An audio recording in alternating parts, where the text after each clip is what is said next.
মুক্তিযুদ্ধ নিয়ে অবস্থান স্পষ্ট করল ইসলামী ছাত্র শিবির। সংগঠনটির কেন্দ্রীয় প্রকাশনা সম্পাদক সাদিক কায়েমের দাবি, ইসলামী ছাত্র শিবির 1977 সালের 6 ফেব্রুয়ারি প্রতিষ্ঠিত হয়েছিল, অর্থাৎ মুক্তিযুদ্ধের 6 বছর পর যাত্রা শুরু করেছে ছাত্র শিবির। প্রতিষ্ঠার পর থেকে দেশের স্বাধীনতা ও সার্বভৌমত্বের প্রশ্নে এই সংগঠন কখনো আপোস করেনি বলেও দাবি করেন সাদিক কায়েম।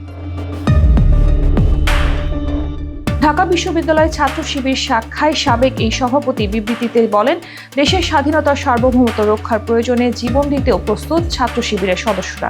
তৃণমূল থেকে কেন্দ্রীয় পর্যায়ের প্রতিটি জনশক্তি এই এক সিদ্ধান্তে অটুট। সুতরাং বারবার 1971 প্রসঙ্গ টেনে শিবিরকে প্রশ্নবিদ্ধ করা সম্পূর্ণ অবান্তর।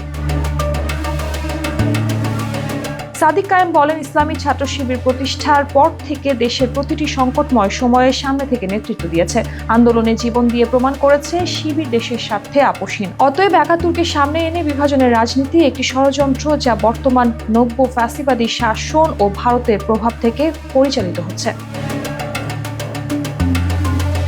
জুলাইয়ের ছাত্র ঐক্য একটি ঐতিহাসিক ঘটনা উল্লেখ করে শিবির সম্পাদক বলেন, জনগণের মৌলিক স্বার্থে ঐক্য এখনো বিদ্যমান।